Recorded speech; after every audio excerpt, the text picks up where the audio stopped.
So let's get back into the morning's newspapers, shall we? Here with me reviewing them today are the author and journalist Nikki Hodgson and the Chief Executive of the International Marketing Partners, Alison Stewart-Allen. So welcome back to you both. So what have we got this time around? Nikki, you're kicking us off, aren't you, for this section? This is an article in The Guardian about a menopause drug. Yeah, so we've heard so much in recent years about the shortage of HRT and the fact that maybe it hasn't been taken very seriously, women's health. There's a big disparity between how women are treated and men are treated, and in terms of what medications make it to market, etc. So this is actually some really good news. It's saying that there's a new drug that's been discovered called fezolinetant. It's been approved in the US, and it's now pending approval in Europe and then the UK. And it's a game-changing drug because apparently it works like a switch in the brain and prevents hot flushes in as short as 2 days. This is just kind of amazing compared to what women have had to put up with. Obviously, hormonal treatments take much longer to work, weeks on end. Sometimes they don't work for people or they're not suitable because if you've got blood clotting issues, you just can't take them. So, yeah, I think what's notable about this story is that it still isn't approved. It's a maybe for us. We're hoping it will be. But it's taken a female neuropathologist to discover it. She's called Professor Naomi Rance. And yeah, it was by doing some work in the brain that she realised you could control the circuitry there rather than just give people hormones. So, you know, she's thinking about the medicine in a completely different way, and that's why we've had the breakthrough. And, you know, it's so over-needed because women's health isn't taken as seriously. Women have had to live with menopausal symptoms for years, and they can be totally debilitating.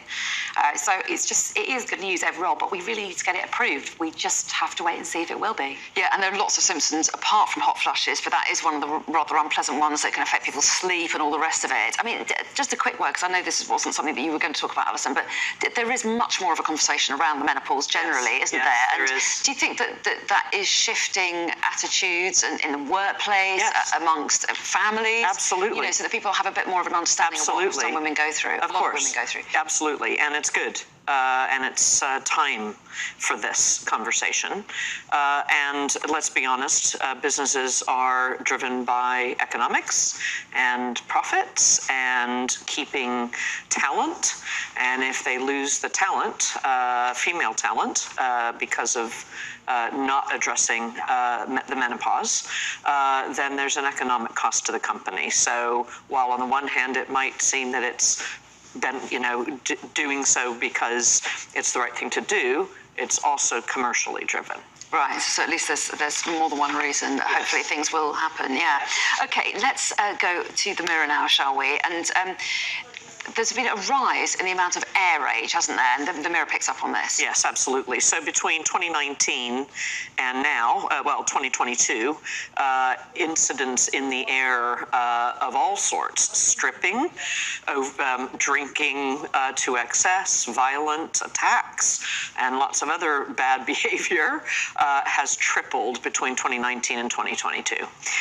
So the MP Gareth Johnson intends on introducing a bill that can create a list that bans these people who are causing delays and inconvenience for all the other passengers, so that information about those people who are banned is shared across all the airlines. Now, historically, data protection laws have meant that if you name and shame the offending person, that only that one airline can know that. Now, if this bill passes, everyone can know that this person cannot go on any flight. Ideally, there should be a global register of offenders, because all the other passengers who've paid good money to be on a flight are delayed. There's emergency landings to take the offender off the flight. It's quite scary being trapped in a small pin. Absolutely. With someone who's potentially violent or unpleasant. Absolutely. And yeah, it's there was a recent incident of someone trying to open the emergency door mid-flight. Yeah. So this sort of stuff is, terrifying for everybody. I mean, it beggars belief, but I guess one of the issues with airports and planes is alcohol. And we have a problem with drinking on planes, and that seems to exacerbate this behaviour. Yeah. So, yeah, it'd be interesting to see if they look at that element of it as well. Yeah, no, that's very true. Nikki, let's take a look at post-coronation. This, is it a poll? Yes, it's a poll into the popularity of some members of the royal family. So what's it tell us? Yeah, so the Express is reporting that Ipsos has found that 63% of Brits think that Charles is doing a good job as monarch. I mean, he hasn't been in the job very long, so I'm not quite sure what they're basing it on. But it's kind of just looking at the overall popularity of the royal family. Both the King and Prince William have had a boost to their popularity because of the coronation. However, it does point out that, nearly 1 in 3 people are not fans of the monarchy and would rather have a president. That's the highest it's been in more than 30 years since they were tracking, and probably actually the highest ever. They just don't go back into the data. It's important to note as well that young people in particular don't really see the relevance of the monarchy. So more than half of them don't want the monarchy.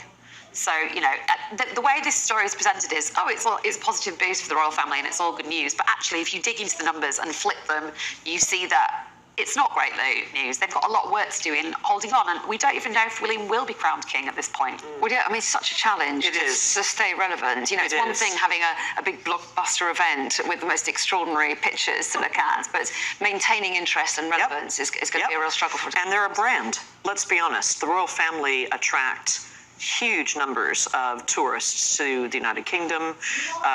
There's a lot of spin-off merchandise, as we saw during the coronation, as a result of the royal brand. So, it's important that they manage that brand very carefully. Okay, well, Alison and Nikki, we're out of time. It's been lovely having your company this morning in person. Thanks so much. Thank you.